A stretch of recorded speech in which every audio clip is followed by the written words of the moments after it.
Shalom, selamat pagi Bapak Ibu saudara-saudari yang terkasih dalam Kristus Yesus. Kita berjumpa kembali di dalam acara Renungan Harian Hamilton Pakat. Sebelum kita mendengarkan firman Tuhan, terlebih dahulu kita berdoa. Damai sejahtera Allah yang melampaui segala akal dan pikiran, yang menyertai hati dan pikiran saudara-saudara di dalam Kristus Yesus Tuhan kita. Amin. Jemaat yang dikasihi Kristus, renungan harian pada pagi hari ini, Sabtu 23 Mei 2026, tertulis dalam 2 Yohanes pasal 1 ayat 9.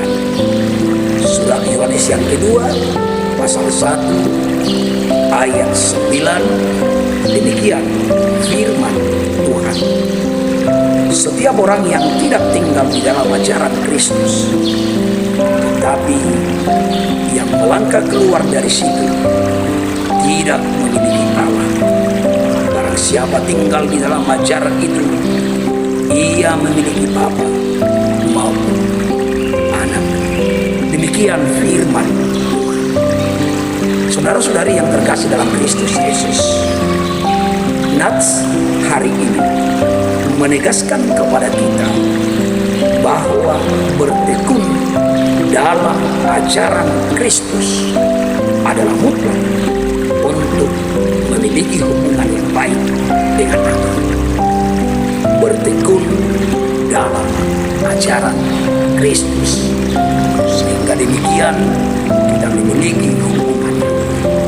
Barang siapa tidak tinggal di dalam ajarannya, kehilangan Allah. Ada beberapa pengajaran yang bisa kita dapat dari renungan harian pada pagi hari. Yang pertama tentang kata tinggal. Tinggal berarti melekat di dalam ajaran Kristus. Bukan hanya sekedar tahu, tapi hidup dalam ketaatan mutlak kepada kebenarannya setiap hari. Penekanan tentang tinggal ini mau mengajarkan kepada kita supaya ada karakter khusus yang kita miliki. Salah satu karakter sebagai perwujudan tinggal dalam ajaran Kristus adalah hidup di dalam kasih. Mengapa kita penting hidup di dalam kasih? 1 Petrus 4 ayat 8 katakan, sebab kasih menutupi banyak sekali dosa. Kita dapat menerima keberadaan orang lain dengan segala keterbatasannya hanya karena kasih Kristus. Apabila ada seseorang mengakui dia mengasihi orang lain, tidak diwujud nyatakan dalam bentuk pengorbanan sesungguhnya di dalam. Jadi kasih itu diwujud nyatakan dalam bentuk pengorbanan dan keteladanan dari Allah melalui Yesus telah kita rasakan dan kita telah dapatkan melalui kematian dan kebangkitan Yesus sebagai bentuk pengorbanan Allah terhadap manusia. Jadi tinggal melekat dalam ajaran Kristus, tetap senantiasa memiliki karakter hidup di dalam kasih. Bagian pengajaran yang kedua dari firman ini adalah bahaya melangkah keluar.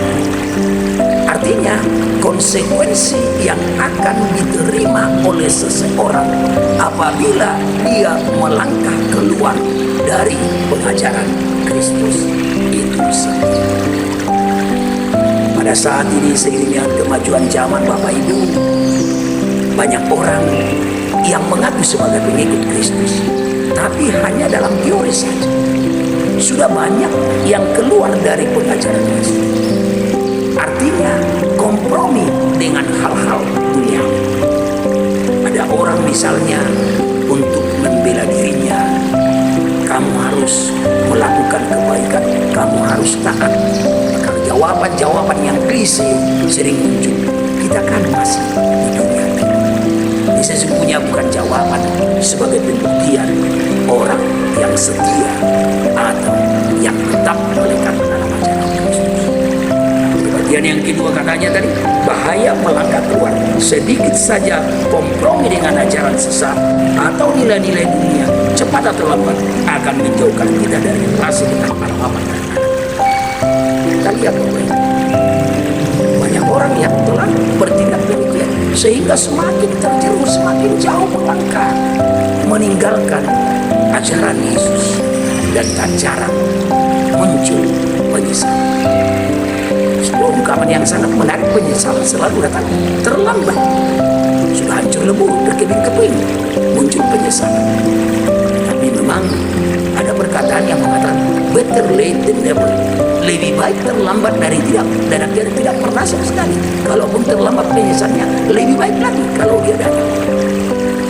Dan kita harus meneladani apa yang ditunjukkan oleh Simon Petrus.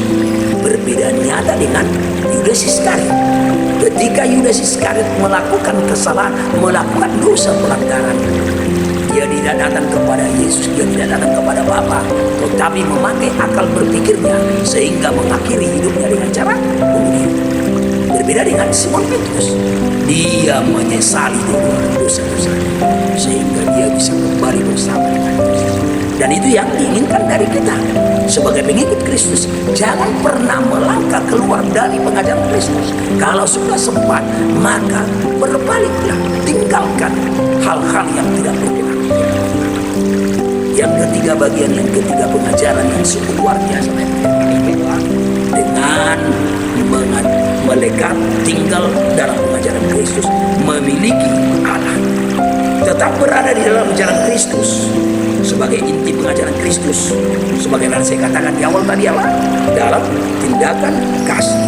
Karena ajaran Kristus satu-satunya jaminan bahwa kita memiliki hidup kekal dan persekutuan yang benar dengan Allah.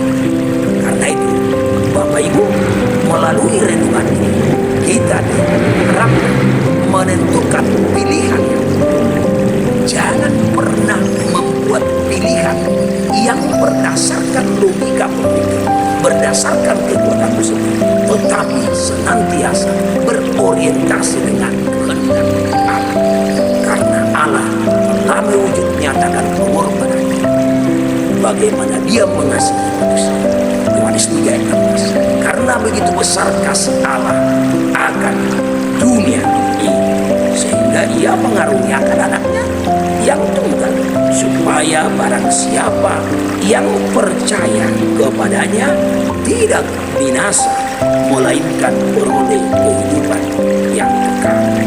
Karena begitu besar kasih Allah akan dunia ini, sehingga Ia telah mengaruniakan anaknya yang tunggal, supaya setiap orang yang percaya kepadanya tidak binasa, melainkan beroleh hidup yang kekal. Bapak Ibu, saudara-saudari yang dikasihi Kristus, tentukan pilihanmu. Pilihan yang tepat akan berbuah hasil. Melekatlah senantiasa tinggal bersama dengan Kristus, sehingga dengan itu hidupmu senantiasa